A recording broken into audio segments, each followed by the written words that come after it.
Hey guys, I'm Elizabeth McCravey, a website designer and business coach for entrepreneurs and your host for the Breakthrough Brand podcast, the show that's all about pulling back the curtain on how to actually build a successful business. I don't skim the surface around here. If you want a deep dive into the nitty-gritty details of what it takes to run a successful business and stand out in a crowd, you're in the right place. After creating a multiple six-figure-a-year website design business in my 20s, I'm ready to share everything I've learned and everything I'm still learning because I believe the keys to building a thriving business should never be a secret. Here you'll find episodes that are actionable, direct, and fun, like friends chatting business over coffee, and a fresh, honest take on the reality of being an entrepreneur. If you're ready to master online marketing, branding, website design, mindset, and business strategy, then this is the podcast for you. It's time to build your breakthrough brand. Let's do this. Hey friends, I'm coming at you with a quick tip today all about your sales page. And one thing you might be saying on it that is hurting your potential customer experience, it might be hurting your sales even. And it's literally such a simple change. That's why this is a short episode, but it's such an important one too. And this tip, this change comes to you from a mistake I actually made myself. And when I realized it, I was like, whoa, that's so powerful and makes so much sense. And I don't want you to make that same mistake I did. So let's dive in.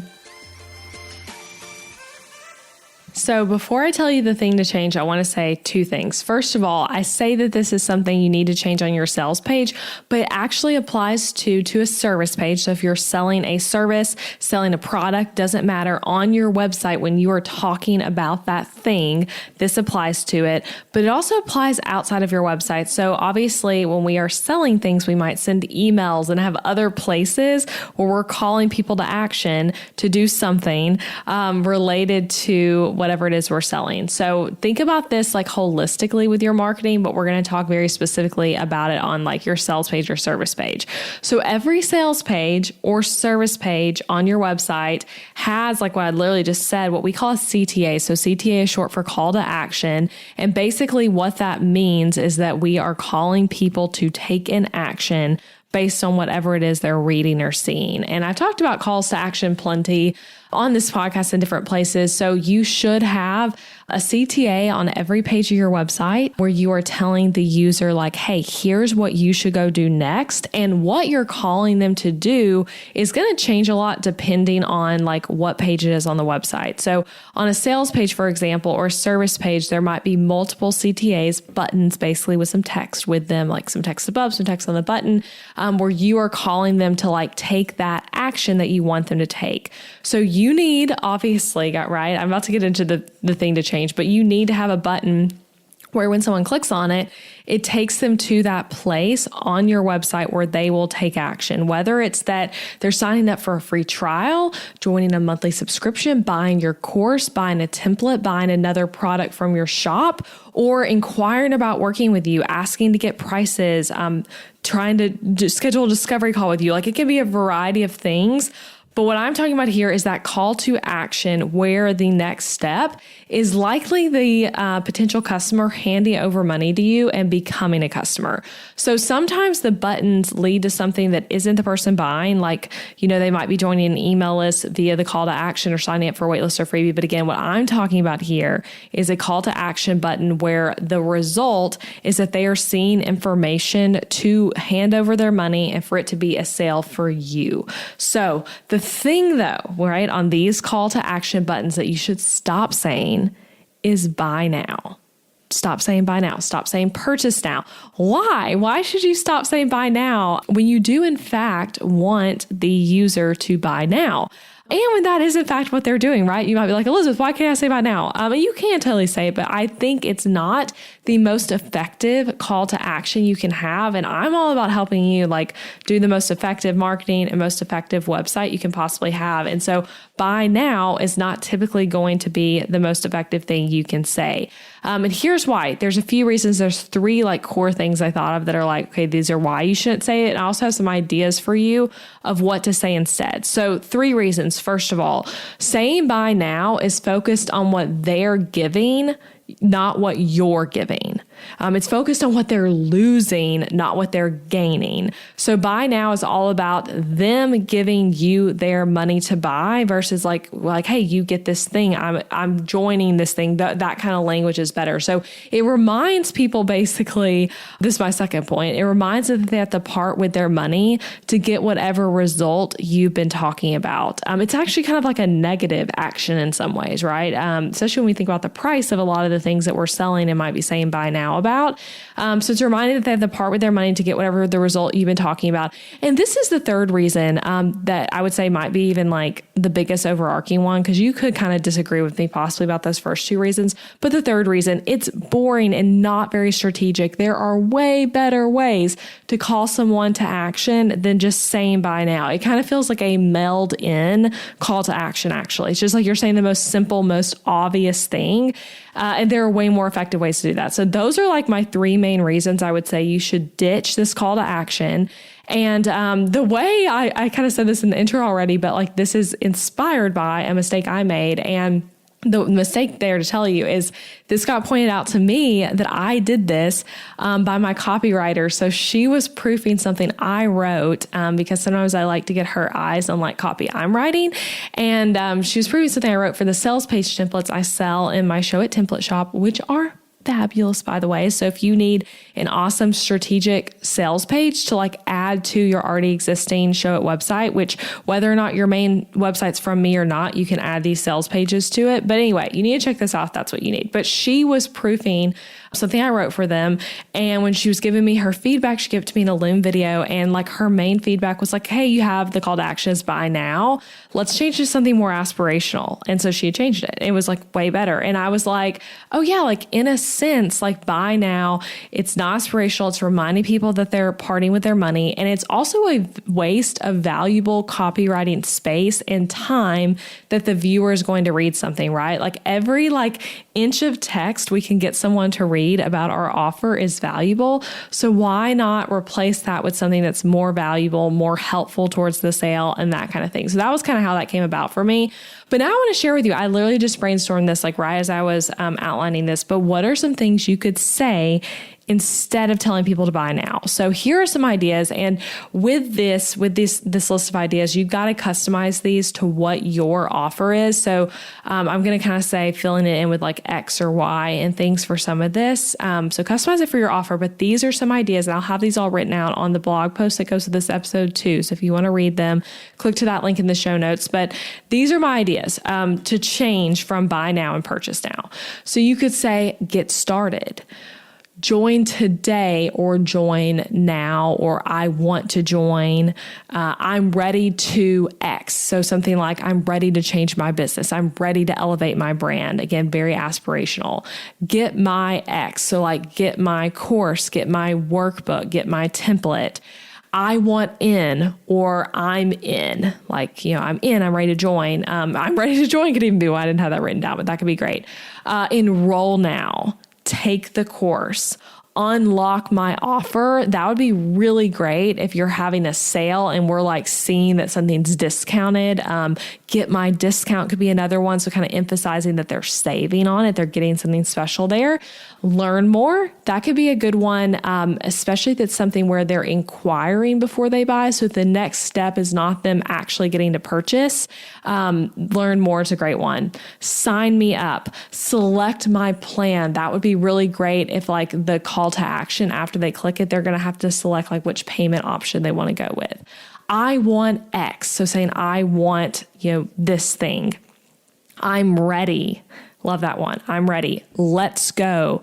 Let's get started. I'm all in. So those are just a few, like, again, so many more. You can expand on all of those.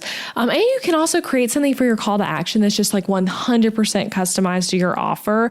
I'll give you an example of that in a minute. But also in addition to those I just said, using language like now and today are really great for showing the urgency of taking action and also reminding people that whatever it is they're about to join, they're about to get access to right now. So like on my book.designer under sales page, for example, I say things like join the community now, reminding people that like, hey, as soon as you purchase, you're actually getting the course, you're getting the community, you're getting all this stuff right now. So I really love that. So when you think about your call to action, that's a great way to think about it. Like, how can you, at least for some of these call to action buttons, include language like now and today? Another thing to think about that I think is really strong is the language of things like my, me, and I. So things like get my discount, sign me up, I want the course. So putting it in like their voice as they click the button versus like the other way would be like saying you, like get your offer, things like that. So change it to me, mine, I. Again, both can be really effective, but I think that's a good one to like plug in there at some point is the me, mine, I language. So depending on how much space you have, you can actually do more with like each of those examples too. So remember that like we have the text that's like on the button the person is clicking, but also you can consider all the text around that button also part of your CTA. So for example, for my templates, on the like final call to action area, I say, is this love at first sight? And I love that little phrase I came up with years ago, but is this love at first sight? And sight is spelled like a website versus like seeing site. So that's kind of fun when you read that. And then under it, the button says elevate your biz today.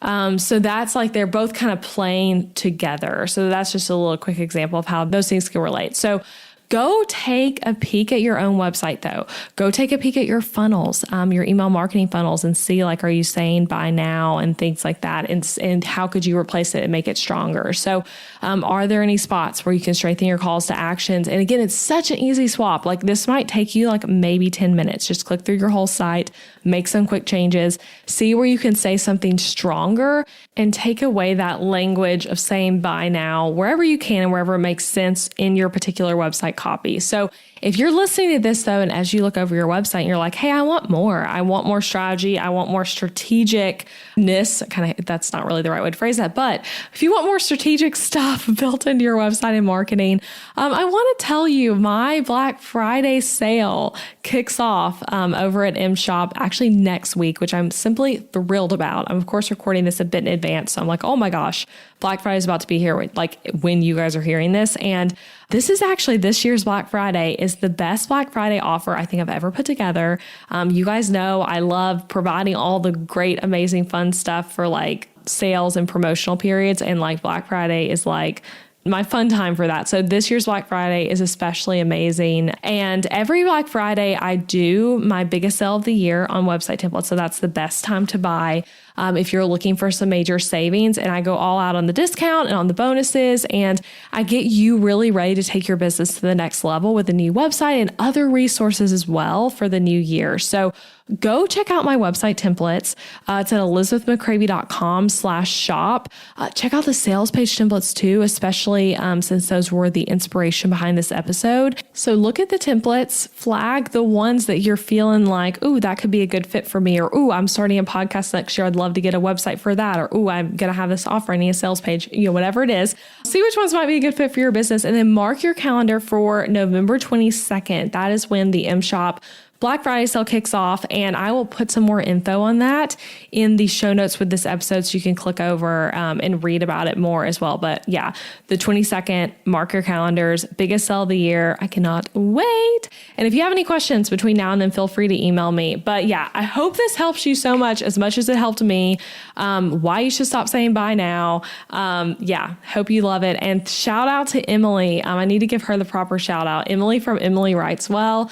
She is the amazing copywriter who gave me that like little feedback nudge. And I was like, oh, I need to do a podcast episode on that. So there you go. Shout out to Emily.